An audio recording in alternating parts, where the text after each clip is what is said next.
PR, the initial delta wave and terminal QRS complex is so narrow, which is contributed by the spread of impulse through the normal conduction system. So what happens is in this short AV conduction, bizarre upstroke of QRS and the wide QRS because of the initiation of ventricular depolarization. The problem is it happens in 0.3 of the population.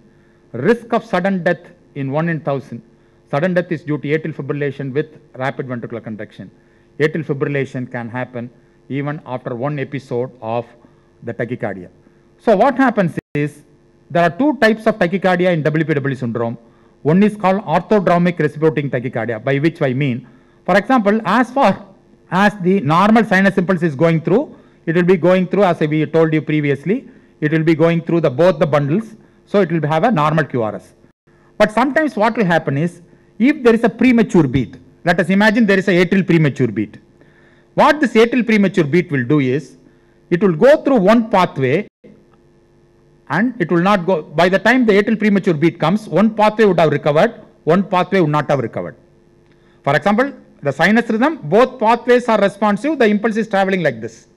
Let us imagine I have a premature beat which has gone through the one pathway which has recovered and it has not gone through one pathway. It will what to do is the impulse which is going through the one pathway will come back through the other pathway and form a re-entry circuit. So this is a re-entry tachycardia or a reciprocating tachycardia.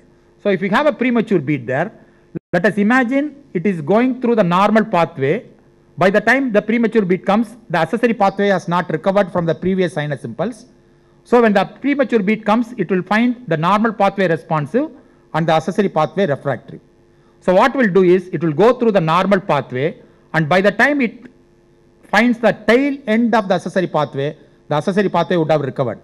So what it will do it will return back through the accessory pathway back to the atrium and start circuiting like that.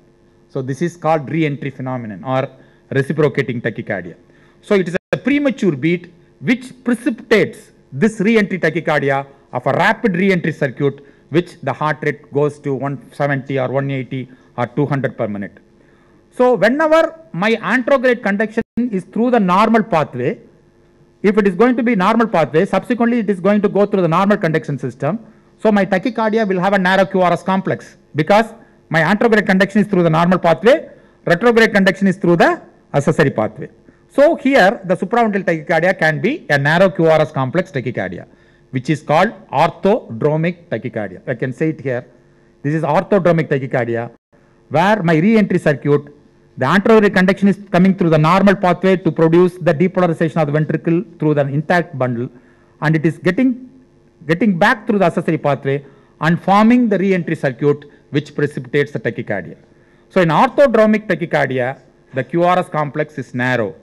So you can have an SVT with a narrow QRS complex tachycardia, which is most often the case, and most often it can be cured with medicines and so on. It is not very dangerous. But you can see it here. The normal conduction is through the normal pathway. Retrograde is going through the accessory pathway. Your QRS complex is narrow QRS complex tachycardia, which is called orthodromic tachycardia. So you can see that tachycardia, it's a narrow QRS complex tachycardia. Tachycardia is there, but your QRS complex is narrow. That means the impulse is coming to the ventricle through the normal conduction system. The QRS is not widened. So this is the orthodromic tachycardia. Whereas in certain situation, the premature beat will find the accessory pathway responsive and the normal pathway refractory. So anterogradely it will conducted through the accessory bundle, and retrogradely will go through the atrium through the normal bundle. So the normal conduction system. So because here, what is the primary problem here? Primary advantage here. Because your anterograde conduction is coming through the AV node will check the impulse. It will not allow the rapid impulse to the ventricle, isn't it? So there is a protection of your AV node. Although your re-entry circuit is coming, AV node will not conduct more than 200 impulses to the ventricle. So the AV node will limit the amount of impulse which is going through the ventricle. Whereas when you have this tachycardia where the anterograde conduction is going through the normal, through the accessory pathway do not have the AV node, do not have any mechanism by which it can block the rapid supraventricular impulse. So if the atrial fibrillation is happening at 400 per minute, all the 400 impulse it will transmit to the ventricle. You understand what I am saying? So because of that, the ventricular response is so rapid, the patient will go for sudden death. This is called antidromic tachycardia. Antidromic is anterograde conduction through the accessory pathway, retrograde conduction is through the normal pathway. Because the anterograde conduction, now you can see, because anterograde conduction is through the accessory bundle, here what happens to the ventricular depolarization now? Through the accessory pathway, if it is connecting to the ventricle, the depolarization is going to go through the muscle, isn't it? The anterograde conduction or the ventricular depolarization is going to go through the muscle. Then what will happen to the ventricular tachycardia QRS complex? It will be wide. So the WPW syndrome can produce a wide QRS complex tachycardia also if the anterograde conduction is through the accessory pathway and retrograde conduction is through the normal pathway. This is the most dangerous tachycardia, because whatever the impulse which is produced by the atrium will be just transmitted to the ventricle. So the ventricle is not protected by the AV node. So this is where you have the sudden death. When the patient has got atrial fibrillation, 400 per minute, 400 impulse to the ventricle, ventricle will defibrillate. Sorry, ventricle will fibrillate and the patient will have sudden death. So this is, you have the wide QRS complex tachycardia. You can see that here now. So this is a tachycardia due to anterograde pathway. See the rate. It is less than 1 small square. That means what is the rate? More than 300. So intact AV node will not conduct this amount of impulse to the ventricle. So whenever the tachycardic rate is more than 300, you know this impulse to the ventricle is not coming through the AV node. It is coming through an accessory pathway. And you see the QRS. QRS is wide. See the QRS? QRS is wide because it is coming through the accessory pathway. So this type of rapid supraventricular impulse, whenever you see this, you immediately know it is an atrial fibrillation with antidromic tachycardia through the accessory pathway. The immediate thing is a DC shock and subsequent treatment. So here you must avoid 3 important drugs: digoxin, verapamil and adenosine, which you commonly give for a supraventricular tachycardia. So whenever you suspect an antidromic tachycardia, these 3 drugs should not be given at all, because this is going to totally block your AV node. And whatever the small impulses which are coming through the AV node, everything is going to come through the accessory pathway and patient will die immediately. It's a very, very easy way to send the patient up. So these are in this situation, if you give digoxin and verapamil, that's it. So these are the situation you will never give these 3 drugs when you suspect an antidromic tachycardia.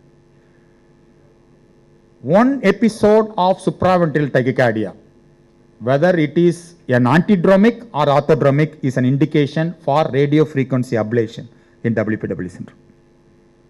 Even one episode of any tachycardia, be it narrow QRS complex also, it's an episode, it's an indication, the permanent cure to the WPW syndrome, where they go through the vein and they reach the myocardium and map the myocardium to see where the accessory pathway is. Then through the radiofrequency energy, they will completely block this accessory pathway. So no longer the impulse will come through this accessory pathway. So every impulse will come through the normal pathway. The PR interval gets normalized. Your delta wave will disappear after radiofrequency ablation. So this is the treatment of choice whenever you have even a single episode of documented tachycardia due to WPW syndrome. Shall we finish? Dinner is ready? Right. Any doubts? Any doubts in all the 6 topics we have told you, all the 7 topics? Don't ask me what is my address. So I told you will all get confused. So when you go out, you do not know where you are, where is your house, which bus to take. I hope you are not so confused today. And we have a lot of topics to be confused tomorrow also. So don't worry. Thank you for your patient listening. Yeah. So we have one more job to make. See, we have pads, no? So I know which pad gave the maximum wrong answers. I also know which pad gave me most right answers also. So we will not tell you who gave the wrong answers. We will tell you who gave the maximum right answers. Put the word. So just see the first 2. So you have the numbers, isn't it? On your pad you have the number. Please check your number pad. Don't take the pads to your houses. So just leave the pads there. So who is 2, which is the pad number? This one, 220, yeah? 220? Yes, excellent. Give me a hand. Note his name. What is your name? Just note his name. We will give some prizes. Number 7. Pad number 7. Oh, she's my daughter. So she will get the prize. But I did not I have not shown single question to her. Please believe me. So I did not show a single question. She did not know single answer. 131? I'll tell you. 131? Yes. So both are 37. Here she comes first because she answered quickly. The software detects, although it is giving the same amount, if you are answering within the first few seconds, she will come first, whereas the next person, although they have got the same mark, if I responded at 17 seconds or 18 seconds, he will come late. So because she has responded quickly, although you have 37 marks, she is eligible for a prize.